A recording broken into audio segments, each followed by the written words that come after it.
Hello everyone, I welcome you all to my YouTube channel.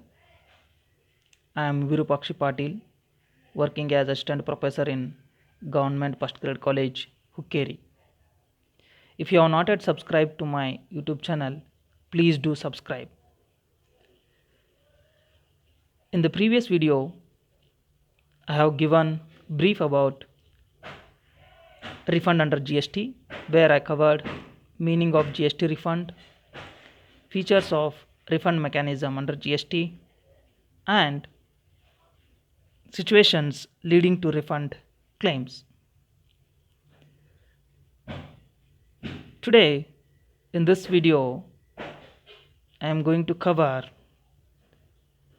the next situation which leads to claim refund under GST.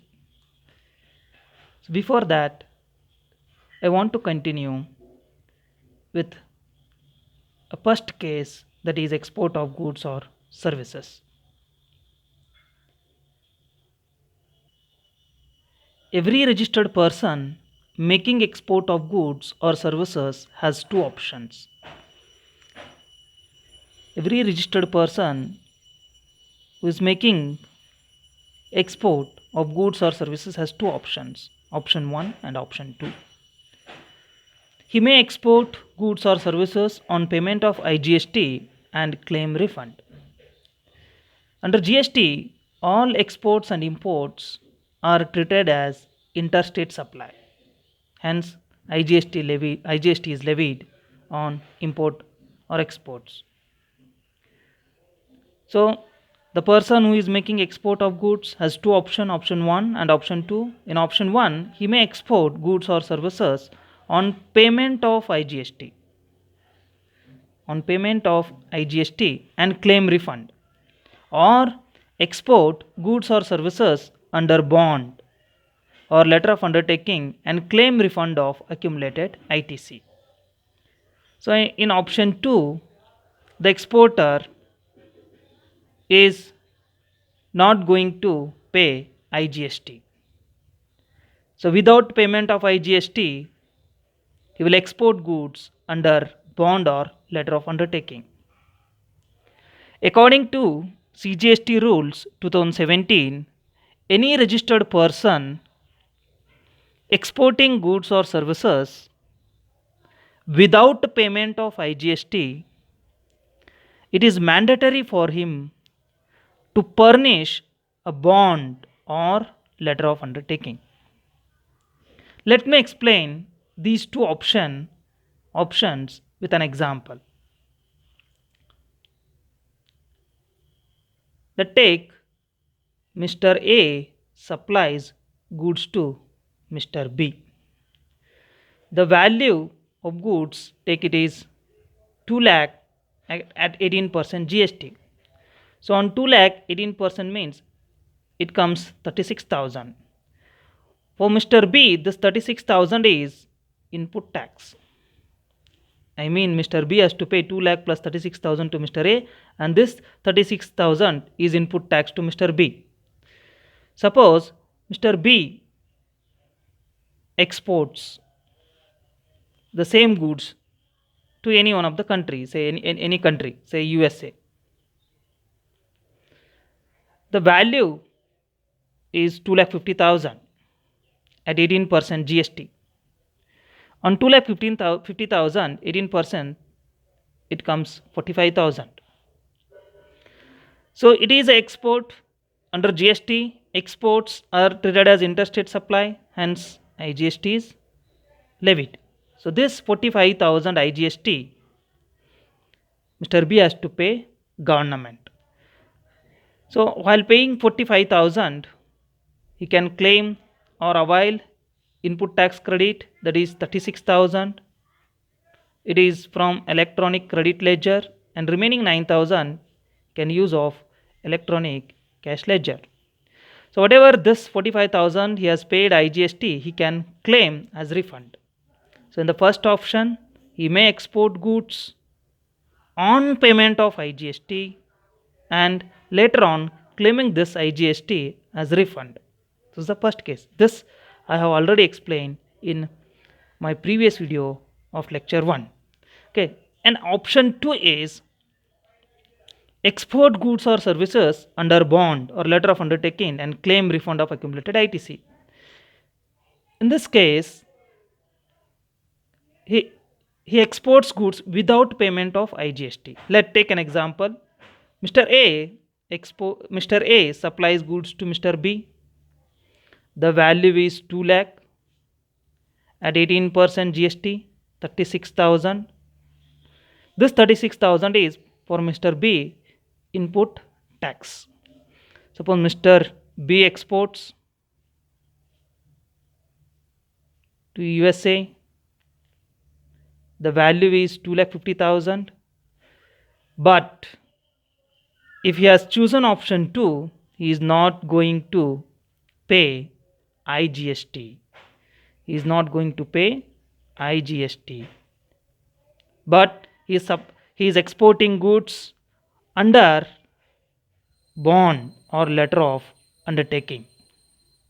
So if he is exporting goods under bond or letter of undertaking, he is not going to pay any IGST, but he can claim the input tax credit available, that is 36,000, can claim as refund. So option 2 is export of goods or services under bond or letter of undertaking without payment of IGST and claiming refund of accumulated ITC. These are the two options available to every registered person who is making export of goods. So in first case he can claim refund of IGST, and in second case he can claim refund of ITC. Then here, what is letter of undertaking? A letter of undertaking is an undertaking given by a registered person, means who is exporting the goods or services, to a proper officer. The proper officer may be a commissioner. Proper officer may be a commissioner. Proper officer, and stating that I am exporting goods to a country without payment of IGST. Exporting goods or services without payment of IGST. If in the event of failure of export, I am agreeing to pay IGST plus 18% interest on that amount from the date of invoice till to the date of payment. That means a registered person who is exporting goods has to give letter of undertaking stating that exporting goods without payment of IGST, in failure of exporting the same goods within a stipulated time period. The stipulated time period in case of goods is 3 months, and in case of services is 12 months. Means if the exporter is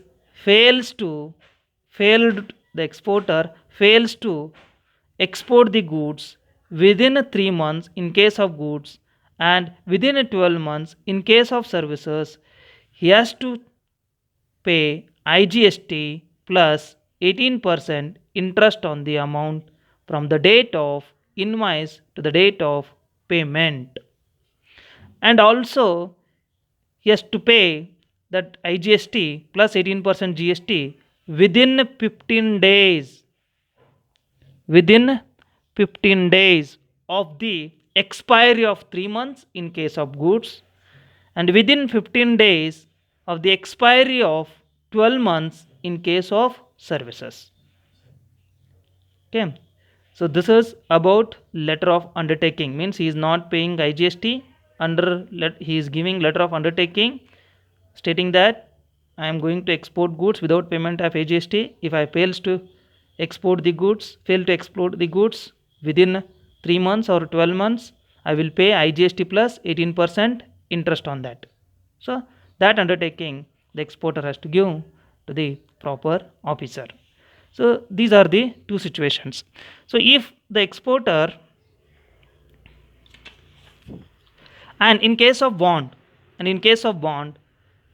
he has to give bank security, and the bond should be written in stamp, and in the bond also he will make a statement regarding exporting of goods, and if he fails to export the goods he has to pay IGST including 18% GST on that.